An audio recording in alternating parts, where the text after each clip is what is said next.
All right. Looks like we've folks are starting to join us. Really excited for everyone to join. We'll give folks 3 minutes before we get started. But in the meantime, if you can just let us know where you're joining from. I'm in New York City currently.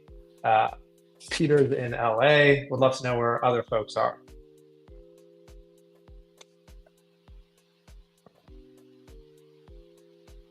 And you can let us know in the comments.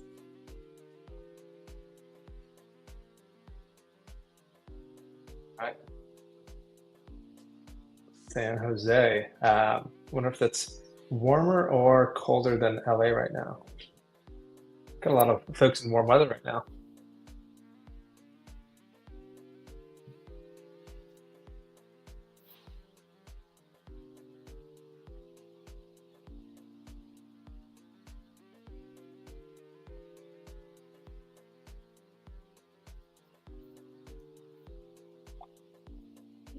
This is exciting to see. We've got folks kind of covering all regions. The good and bad news, I guess, is estate taxes do impact everyone in the United States.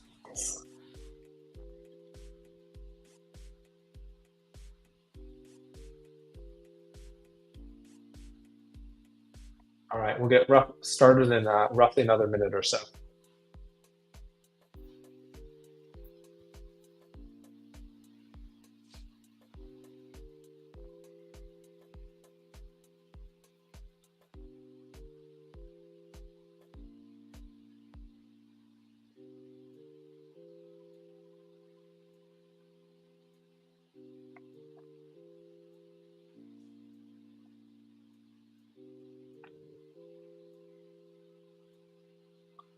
All right, we're going to get started. So first of all, really want to thank everyone for joining. We know everyone's busy. It's the middle of the week, but we want to make this as impactful and valuable for everyone. So just a couple of things to call out.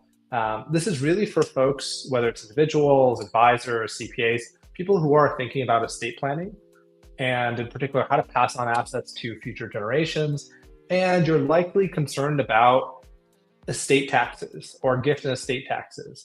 And so really in today's webinar, we're going to cover like the basics of the gift and estate tax. Right now, it's a really important time because of upcoming regulatory changes, as well as what are Crummey Trusts, how do they fit into this picture of estate planning, and what are some of the alternatives? So what are the different types of kind of products you can use for this type of estate planning use case, and really dive deep into what are the trade-offs and benefits, and really what are the ideal use cases for each of these structures. So it'll help you kind of better understand when to use that.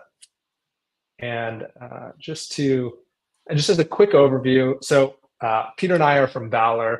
I'll give just a quick introduction of myself. I founded Valur and started for me on a personal tax planning situation. And I was just very surprised at how hard and opaque the space was to understand kind of what are different tax solutions and how expensive it was. And really the idea of Valur is how do we bring transparency to the space to help people understand what are different options for different taxes, whether it's ordinary income, capital gains, or estate taxes, and then use technology so that you can set up these structures in real time at no cost and manage them on an ongoing basis at a fraction of the cost that today's traditional alternatives are. Peter, want to give a quick introduction on yourself? Yeah, so my name is Peter. My background is I'm a trust and estates attorney. I worked at a couple of the larger New York City-based international law firms doing high net worth estate planning. And I joined Valur in March, and I head up the sort of the estate tax side of things over here. Okay, perfect. We're going to jump into it. And just one thing I want to call out is please let us know in the comments if there's topics or questions that you want to talk about. We'll either address them in real time or save them for when they're appropriate or address them at the end. But we do really want to make sure this is as impactful as possible for you. So let us know if there are certain things that you want to understand or have us answer. Really kind of the key things we're going to talk about today are, so a brief overview of what is a gift and estate tax exemption and upcoming changes. This is something where you're planning to pass on assets is really critical because that's dramatically changing. basics of what are Crummey Trusts and what do you use them for? What are the alternatives? And then really dive deep into what are the benefits, trade-offs, and use cases for Crummey Trust and their alternatives.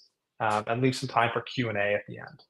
So Peter, to just get started with this, just to make sure everyone's on the same page, what is the gift and estate exemption and what are gift and estate taxes? Yeah. So the gift and estate tax. So it's really two different taxes, but basically part of a unified federal tax system. So the gift tax is a 40% tax on transfers you make during your lifetime, and the estate tax is a 40% tax on transfers you make when you die. Like if you leave a bequest to your kids when you die.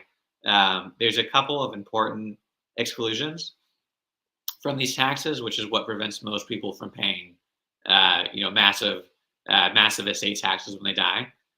So the big one is the lifetime exclusion, which is currently $13.61 million. It'll be about 14 million in January, but it's going down to about 7 million in January of 2026, at least under current law. And so that's one of the reasons most people don't pay estate tax. The other reason is there's an annual exclusion, which is currently $18,000 per donor for each beneficiary. And so if you have two kids, you can gift $18,000 to each of them each year, and that number refreshes every January 1st.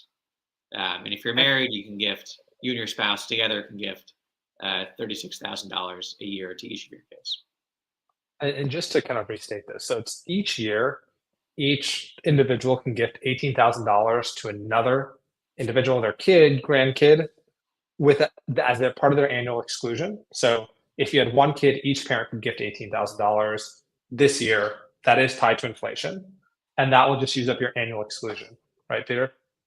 Yeah, exactly. And so the interesting thing about it is, if you have enough kids or enough grandkids or enough loved ones, they don't have to be your kids, and you make these gifts consistently year after year, the value can actually exceed potentially the value of a lifetime exclusion. So the lifetime exclusion is always fixed; it's per donor, but the value of the annual exclusion really depends on how many beneficiaries you have that you want to help out. Yeah. And these pieces stack, right? So you can give $18,000 per individual. So each individual can give $18,000 per beneficiary. And then once you get beyond that, that's where the $14 million current exemption comes into effect. And the piece to call out is starting January 1st, 2026, as the way the law is currently written. Obviously, there's an election coming up, and so there's a chance things change. But as the way it's currently set, that exclusion beyond the annual exclusion drops from 14 to 7 million. Do I have that right? Yeah. And so what that means is, let's say you've used up your annual exclusion and your lifetime exemption, you're going to at minimum lose roughly 40 cents out of every dollar to these taxes, right? Yeah. Got it. Now, and I just want to call this out so that's kind of the basics there. And the gift and estate tax, this is obviously a big tax, 40% at the federal level, plus states have their own.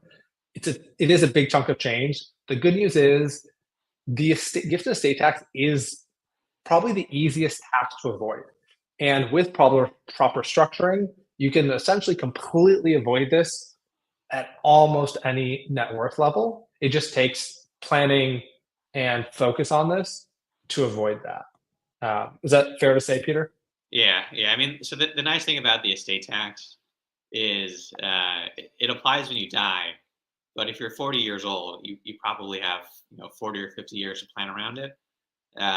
So if you're 90, maybe you don't have as much time. There's probably still stuff you can do, but especially for relatively young people, there's a lot that you can do because there's a lot of time to implement strategies. Yeah, and I don't want to beat a dead horse. The Valur, we can help you understand, set up these structures at no cost, and manage them.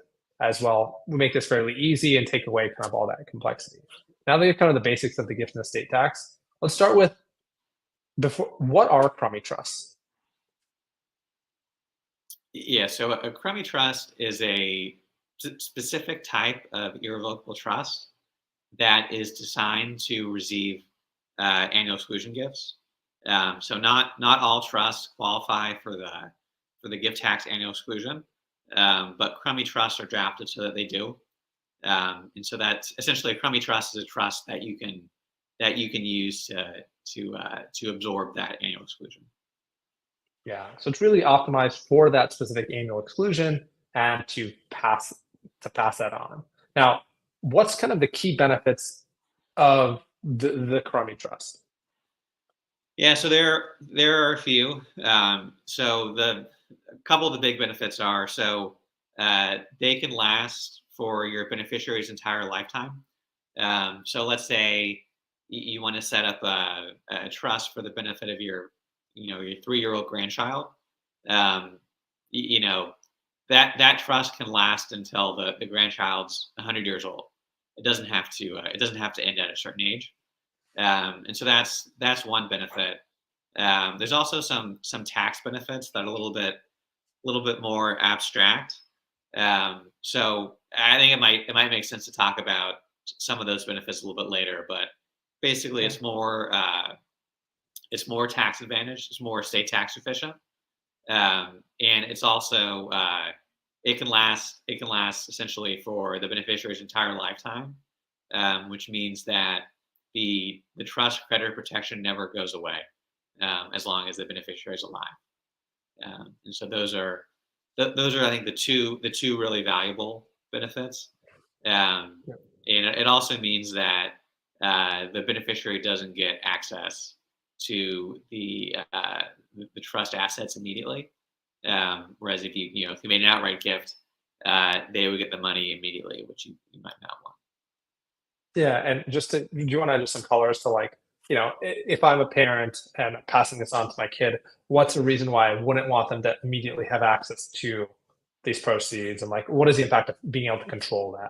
Yeah, so there's really three reasons you wouldn't want them to have immediate access. So first, sort of most obvious reason is if your kid's 18 or relatively young, you might not want the kid, to be getting $36,000 a year to spend however they want.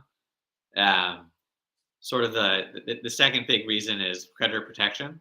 If you give the kid $36,000 a year, that's money that's in their own name, and it's money that their creditors or divorcing spouses can come after because it's their money. If the money's in a crummy trust, uh, creditor's not going to be able to go after it. So that's another big benefit. And then the third thing is just crummy trusts have certain tax advantages that aren't available if you make direct gifts. That makes sense. And I just want to call it one term here. So you mentioned that it's estate tax efficient. Maybe you want to explain, what does estate tax planning or being estate tax efficient mean? And then maybe contrast that. What does income tax planning mean in contrast to that? Yeah, so estate tax efficiency is just referring to the amount of estate tax savings from a particular strategy. I'll get into this more later, but the basic idea is that if you give $36,000 a year to a crummy trust, you're going to end up saving your kids more than if you gave them directly $36,000 a year. And there's a couple reasons for that, but the basic reason is that you're allowed to pay the crummy trust taxes, which will sort of increase the amount of money in the trust because the trust is essentially getting $36,000 post tax, whereas if you give them $36,000 a year and then they're paying taxes on the income from that money, then that's money that they're paying. The income they're paying tax on the income, so they're not going to wind up with Yeah. the Maybe, same compound investment returns. yeah, and maybe just let me frame it another way is, if you're worried about estate taxes, what you're really solving for is how much can you pass on to future generations, right? And really, in some sense, you have X amount of assets, they're growing at X%, and there's really how much do you lose to taxes? And the more estate tax efficient a strategy, a combination of products slash the broader strategy is, the more you pass on to your kids slash future generations, whether it's grandkids, great grandkids, whatever that is. Really, it's the more efficient it is, the less you lose to the government, and the more you pass on to your future generations of your family. Income tax planning, just to the other side of this is it's really more you're trying to maximize what you keep, and so this is really typically focused on how do you reduce ordinary income taxes and capital gain taxes. So it's more of how do you maximize what you can keep and use for yourself versus what you pass on to future generations. And the critical piece is because these are different taxes, there are different strategies, different products that you use to solve for that.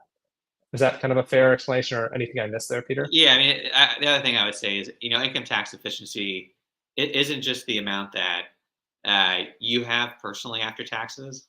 It's also, it also matters in estate planning. So, for example, if you set up a trust, you could have the trust be located in a state that has lower taxes than your state.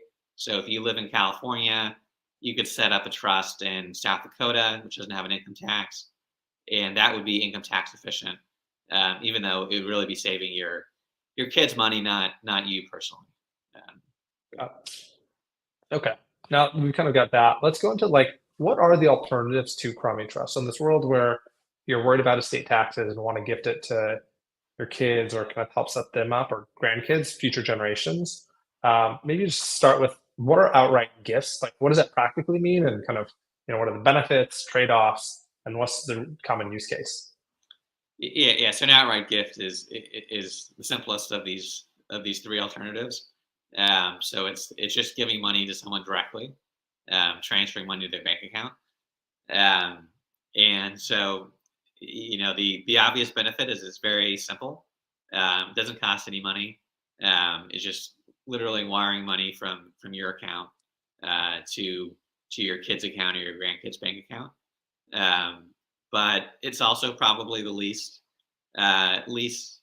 desirable option for a few reasons. So first of all, if you have minor children, you can't do this at all because minors can't open bank accounts. A 10-year-old can't go to Wells Fargo and open an account. So for this to work, the kids have to be at least adult, at least 18. And then even then, there's a few pretty significant trade-offs. So one is you're totally giving up control over the money. So it's completely out of your hands once you transfer it to the kid's bank account. So that's sort of number one. Number two, because it's the money's not in any sort of trust structure, you don't get the same estate tax benefits that you can get from a Crummey Trust. So you can't pay your kids taxes the way that you can pay a Crummey Trust taxes. I mean, you can, but if you pay your kids taxes, that's a taxable gift. Whereas if you pay your Crummey Trust taxes, it's not.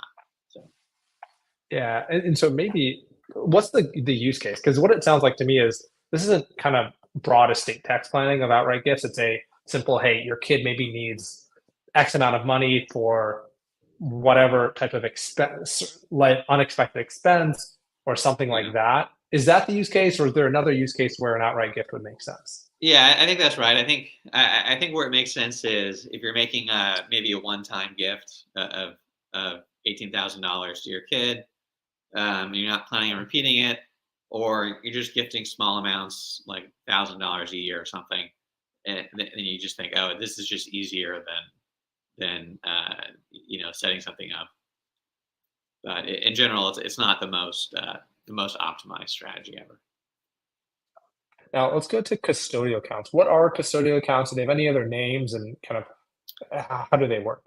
Yeah, so custodial accounts have a few names. So they're sometimes called UTMA accounts, which stands for the Uniform Transfers to Minors Act. They're occasionally called UGMA accounts, which stands for the Uniform Gifts to Minors Act, which is a statute that preceded the Uniform Transfers to Minors Act. But the basic idea is that because children can't open up their own bank accounts, state legislatures passed legislation called the Uniform Transfers to Minors Act that says that a custodian, usually a parent, can open up an account on behalf of a minor. And basically, the custodian invests the money, runs the account, but can't take distributions because the money's earmarked for the minor. But what happens is that because it's the minor's property, they're entitled to the money basically at either 18 or 21. And so, unlike a Crummey Trust, which could last until they're 100 years old, these accounts, custodial accounts, have to end when the kid's basically college age. And so that means that the money is going to be, in your 21-year-old's hands. If you put $36,000 into a custodial account every year from when the child's a baby, by the time they're 21, assuming 9% returns, there's going to be over $2 million in that account. And so your 21-year-old is going to have $2 million, which they can spend on whatever they want to spend $2 million on, which might not be, what you would want them to spend the $2 million on. Got it. And this is so, kind of curious as to how would the use case between the custodial account versus outright gift differ? Like, what's the kind of scenario where you think it really makes sense to use a custodial account? Yeah, so custodial account. So to me, custodial accounts and outright gifts have a lot of the same limitations. What custodial accounts can do is that they can fill the role of an outright gift for a minor beneficiary, and so you can't gift $10,000 to your 8-year-old grandchild. It's not possible because the 8-year-old doesn't have a bank account, can't open a bank account. But you could open a custodial account. It's easy to do. You go to your bank, you say, I want to open a custodial account. Here's the name and social security number of my grandkid. I want to be the custodian. So it's easy to do. It's not super. It's essentially the kids' version of outright gifting because you can't outright gift to kids. Is that a fair? It's like the kids' version of an outright gift. Yeah. Okay. Now let's go to 529s. Potentially something more folks have heard of. Maybe let's just give kind of like an overview, benefits, kind of trade-offs, and how this makes sense. So 529 plans, like custodial accounts, like outright gifts, like Crummey Trusts, also use your annual exclusion. And so if you fund a 529 plan with $18,000, that's going to use up your annual exclusion for that beneficiary. So a 529 plan is an educational savings account, essentially, but they're highly tax advantaged. And the main tax advantage is that, like a Roth IRA, the money that you put into the 529 plan is after tax, but any income earned inside of the plan or when you cash out isn't taxed, as long as the withdrawals go to sort of qualified educational expenses. So like tuition for school, could be a private high school, could be a private college, could be a graduate school. Any educational institution that's charging money, you can use to you can withdraw funds from this 529 plan. So it sounds like the kind of the use case is you really want to. There's an additional income tax advantage of these, as long as you're sizing the amount you use a 529 plan for to essentially kind of your kid's estimated educational costs. Yeah. And because you lose that income tax advantage if it's for non-educational expenses. So exactly. So I would say in general, the most attractive strategies that we're talking about today are 529 plans and Crummey Trusts. The difference is, you can put $2 million into a Crummey Trust by contributing $36,000 a year for 21 years. You can even put, if you keep contributing, after 30 or 40 years, it's going to be much more than that in a Crummey Trust. With the 529 plan, you don't really want to contribute more than, I don't know, 50, 60, $70,000. Depends on when Uh, you start contributing, right? yeah, Because it depends on when you accounting, start contributing. If you start as a baby, you don't need to contribute as much. yeah, If you start when they're 12, maybe you need to contribute more. yeah, Um, yeah, but in general, you don't want $2 million in your 529 plan because you won't be able to get the money out without paying penalties. So you'd rather have, so it might make sense to fund the 529 plan for 3 years or something when the kid's a baby, but you don't want to be funding the 529 plan every year for their entire yeah, childhood. And so what a lot of yeah, people do is they might fund, um, a 529 plan until the kid is 3 or something, and then after that they can fund a Crummey Trust, or they might gift, $10,000 a year to the 529 plan and $8,000 a year to the Crummey Trust. Something yeah. like that. They're just not. They're mutually exclusive to the extent that they're both using annual exclusion, um, but they're not mutually exclusive to the like in the sense that you're going to be giving to a 529 plan for your kid's entire life. It's usually Yeah, a short period. yeah, and a broader thing, all of these strategies, and that's why we kind of call the alternatives, is using this annual. Typically, people use for this annual exclusion, right? And to kind of Peter's point, right? Like from a tax advantage, people often view Crummey Trust and 529 plans as the most advantaged. And Yeah, the real idea is you do a limited amount in this 529 plan for what is kind of estimated educational expenses. And then above that, the educational expenses accounting for the investment growth. Then above that, you're using the Crummey Trust. But yeah. let's kind of And let's one more thing I'd point out about 529 plans. So with the 529 plan, you're essentially limited to the investments that the 529 plan allows. And so there'll be a menu, and basically 529 plans allow you to invest in index funds, um, but you're not going to be investing a 529 plan in like your real estate projects. If you're a real estate person, you're not going to be investing in some more sort of unusual investments. So sometimes people, sort of make the calculation that the index funds are going to return maybe 8% a year. It's all post tax because there's no tax on those investment returns, but inside a 529 plan.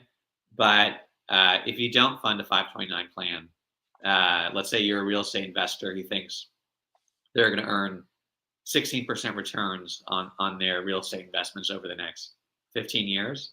The post tax returns outside of the 529 plan might actually be better than the post tax returns inside the 529 plan if you have those higher return investments available. now here's kind of a this is really a deep dive in terms of Crummey Trust and alternatives and how they work. So maybe we can start with kind of just we'll start with because this category came up is well, let's start with the simplest. We'll go right to left actually. Duration, what does that category mean, Peter, and like why is that important?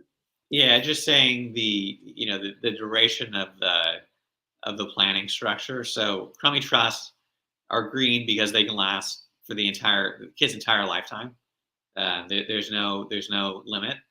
Um, Outright gifts are red because as soon as you transfer the money, it's that's it. It's in the kid's hands. Custodial accounts and 529 plans can last basically until the child's an adult. Eventually, the money is going to come out or be spent. Um, so that's why they're yellow. Yeah. And just to address kind of so this question is for all of these options here, um, the all of these structures here are using that same annual exclusion. So to John directly answer, you can't gift $18,000. So if there's a Crummey Trust, that's set up for Peter, his parents couldn't put $18,000 in that Crummey Trust for him and directly gift him $18,000. in the same year. Is that right, Peter? Yeah. So you can't do both. So the way both Crummey Trusts and direct gifts to beneficiaries work and 529 plans work is that the annual exclusion is per beneficiary. And so, you have your kid Tommy. If you make an $18,000 gift to Tommy directly, that's using Tommy's your full annual exclusion with respect to Tommy. And so you can't then make a gift to a 529 plan for Tommy or a Crummey Trust for Tommy because you've already used Tommy's annual exclusion. What you could do is you could make a $6,000 gift directly to Tommy, $6,000 gift to a Crummey Trust for Tommy, and a $6,000 gift to a 529 plan for Tommy. But it's cumulatively $18,000 per person per donee. Yeah. Now, estate tax efficiency is probably potentially one of the most important categories here. Yeah. We'll start with like, so what does this at a high level, and correct me if I'm wrong, what this means is how much are you assuming you're facing or potentially might face the gift and estate tax? Really, the more efficient estate tax efficient these strategies are, the more you'll pass on to kids or future generations. Is that fair to say, Peter? Yeah, Now, exactly. Yeah. now the reason that because this is an important piece, and this goes to kind of Charles, your question. Maybe let's dive into why are Crummey Trusts so estate tax efficient, Peter? Yeah. So there's a couple reasons. So one reason is specific to custodial accounts. So custodial accounts, if the custodian dies um, during the during the term of the custodial account before it ends, in some cases the money could be included in the custodian's estate for estate tax purposes. So that's a specific issue having to do with custodial accounts. There's no equivalent issue with Crummey Trusts. So when you give money to a Crummey Trust, it's totally outside of your estate, no matter what happens.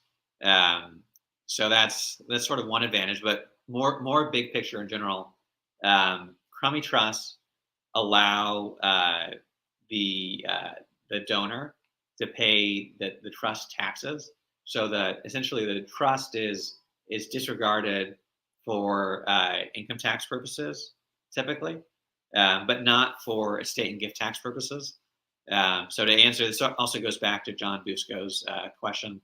So Crummey Trust is generally disregarded for income tax purposes, but not for other purposes. And so, yeah. So what happens is, let's say you have, And just by $2 the way, million I in just a want to Crummey point out Trust. this is a really just important and big piece as to you can gift assets to the Crummey Trust, put them outside of your estate, and so what that means is if you gift $18,000 and that grows to $50,000 over 20 years, that appreciation doesn't count as being inside of your estate and won't use up any of your exclusions, or you won't face any gift and estate taxes. Once you gift the Yeah. assets outside of your estate, all the growth is estate tax free. But you can pay the taxes on whether it's yield, dividends, capital gains on the investments inside the Crummey Trust. And so this is where you have that $18,000 annual exclusion, but because you're paying those taxes, it's almost like that exclusion is higher because you can pay the taxes for the trust and that doesn't count as part of your annual exclusion or lifetime gift exemption. Is that right, Peter? Yeah. Yeah, exactly. And so it's maybe a little bit counterintuitive, but what happens is, so let's say there's, you've been giving to the Crummey Trust for a long time. It's been generating some sort of investment return. There's $2 million in the Crummey Trust. So at that point, the income taxes on the Crummey Trust are going to be pretty significant. Depending on what you're investing in, you could easily be paying tens of thousands of dollars a year in income tax on the Crummey Trust behalf. But because you're technically liable for the trust income taxes, the IRS doesn't consider that a gift. It's a non-gift. So essentially, you could keep making your $18,000 or $36,000 gifts to that Crummey Trust, and you can pay the $40,000 or $50,000 a year of income tax liability that the trust is incurring. And so essentially, you're getting your annual exclusion gift, and you're getting to pay the trust taxes um, without using any lifetime gift tax exclusion. And so it might be you might actually be transferring the equivalent of $100,000 a year to the trust instead of 36,000. Yeah. And just to even add on, so that's a big, like, you transfer $18,000. Then on this $2 million portfolio, there's $50,000 of taxes that you can pay. And in part one is it's reducing your estate, the value of the assets you have in your estate, which means in the future, you're less likely to face estate taxes.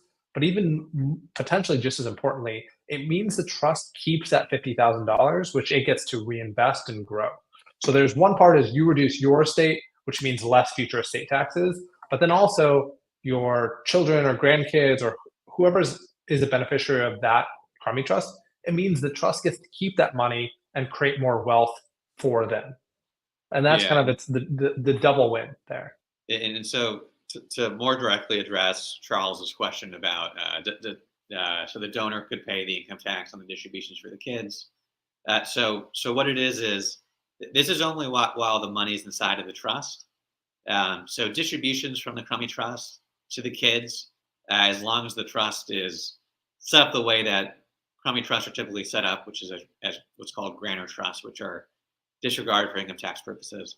The distributions aren't taxable, and so you could distribute, the entire amount if you wanted to from the Crummey Trust to the kids, and that wouldn't be income to the kids, and it wouldn't be income to the grantor either. The distribution would be disregarded, but as long as the money is inside of the trust and hasn't been distributed, you would be paying the taxes on the capital gains, on the interest income, the dividend income, whatever it is.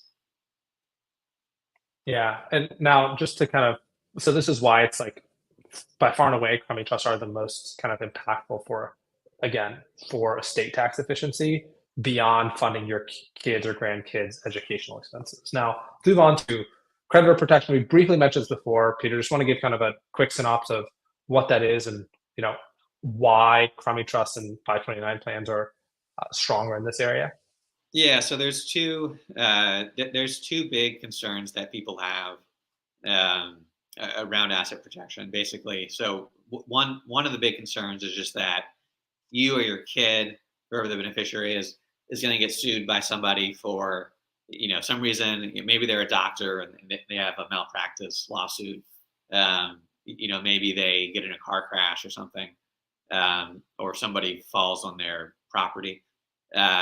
So, one thing a Crummey Trust does is it shields the money both from the donor's creditors and also from the beneficiary's creditors.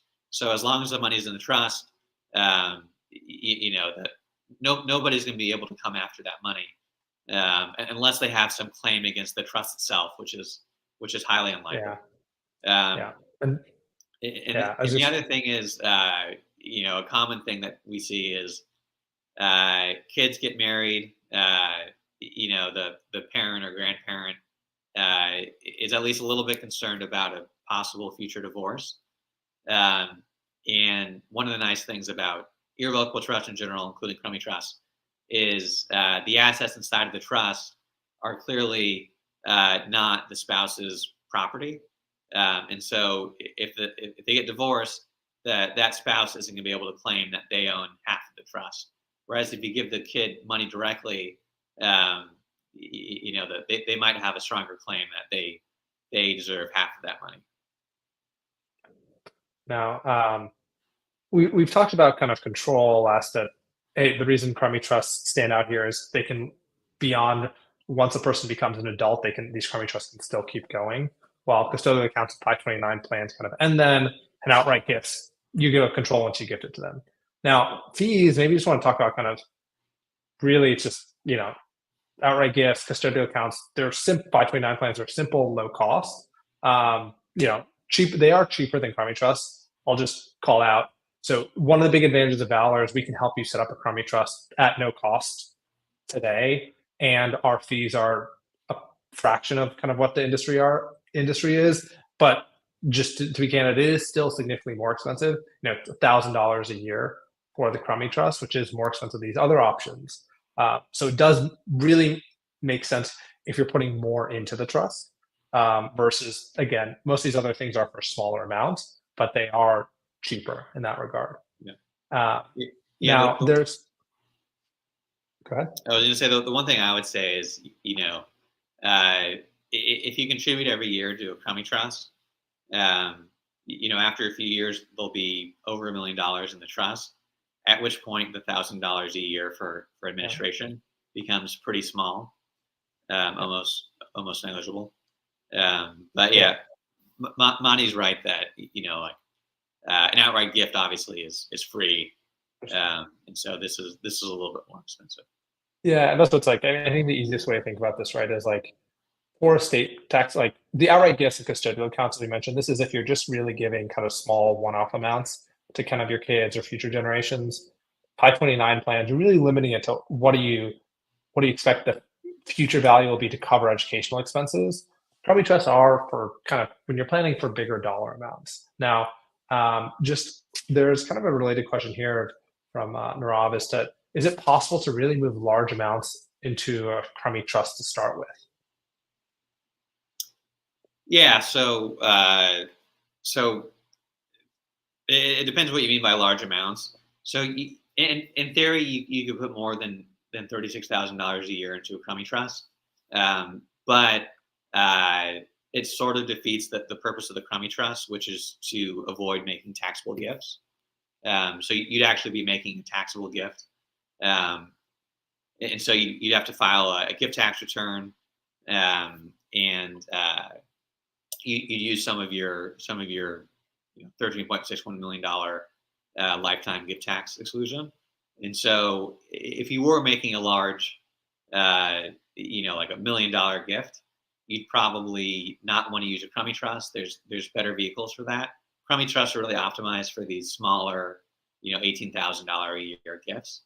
But you could, in theory, in terms of how you move the money into the trust, it's the same as most trusts. So basically, the trustee of the trust would open a bank account in the name of the trust. Typically, the trust doesn't have its own EIN. Typically, it uses the donor social security number. The grant. And so you who go sets it up? to So you go to Fidelity. You say I have this, the Nirav Crummey Trust. Monty's the trustee or whatever. And then you open the account, just like you would open any other bank account, and then you transfer the money from your account into the trust account. Yeah, I mean, the two pieces of that on is, so typically we take care of this for folks to make it fairly straightforward, or we work with you and your financial advisor to manage those things. The other piece I'd call it is, again, if you really, kind of want to get a large Crummey trust thing. So there's other structures like, just to like if you're doing larger, the Crummey trust is really built for those annual exclusions. So, this is again between two parents. You can, in today's world, give 36,000. To get a large amount, you're really playing a time game of doing that repeatedly every year and compounding that. If you want to do larger amounts that are, potentially beyond your annual exclusion and using your lifetime gift exemption, or you typically use a structure like what's called an IDGIT, intentionally defective grantor trust. By the way, just as a little bit of, we have our webinar on September 25th. So 4 weeks from now is on these. And this is where you'd make those larger multi-million-dollar gifts too. To start with, you use that versus Crummey trust. Not going to get too deep down that rabbit hole today, just because it's an entirely different subject. But really, the Crummey trust is for that really annual exclusion. The other piece just to call out is, one, if you have questions, first of all, and we're seeing this come in, is let us know in the comments if you have any other questions. If you want to directly chat with us, you can schedule time at that link. You can email us directly. 2 weeks from now, we have a webinar on deferred sales trust. It's a vehicle to help defer capital gains and some kind of alternatives. And then 2 weeks after that, 4 weeks from now, we'll be talking about intentionally defective grantor trust, which is the most commonly used trust for estate tax planning and typically holds larger amounts beyond the annual exclusion that Crummey trusts use. Now, to get to some of these questions here, Michael is saying, Is there options for moving over an overfunded 529 to a Crummey Trust? Uh, Unfortunately, no. The 529 plan, 529 rules are pretty restrictive, and so Congress did enact make a minor change to the 529 statute. I think about a year ago, saying that you can use $35,000 from a 529 plan to set up a retirement account, an IRA, for the beneficiary. But other than that, basically any money that you withdraw from a 529 plan that's not going towards qualified educational expenses is going to trigger penalties. And so there's no easy way to do that right now. Maybe in the future there will be, but right now under current law there's not. Yeah. Now another, I think this is a really good question from John is it what's the best way to fund a Crummey Trust using that annual Yeah. exclusion? Is it cash, appreciated assets, Yeah. So this is a good something else? question. So the answer is either cash or appreciated assets work. So there's no. It's not like a charitable gift where you get you're like getting a deduction or some sort of like tax avoidance by transferring sort of an appreciated asset. Um, so there's no real benefit of transferring appreciated assets, but if the alternative is selling an appreciated asset in order to generate cash to fund the Crummey Trust, you don't want to do that because that triggers capital gains for you. So in that case, I'd say you'd be better off just transferring the appreciated asset rather than converting it to cash. But you can also transfer cash and then invest in the stock market or whatever you invest in. We'll give another minute for if any other questions come up. But again, if you want to directly chat with us, you can feel free. There's no cost. You can schedule that there. You can also email us directly. We'd also love to, if there's other topics you would love to hear us talk about or you want to dive into, let us know in the comments or email us. And we're going to be regularly doing these webinars. We're doing them every other week. We'll probably start increasing these to every week. So if there's topics or areas that you think would be helpful, please let us know, and also happy to directly chat. But otherwise, really appreciate everyone taking the time to join us, and looking forward to doing it again. Thanks, everyone.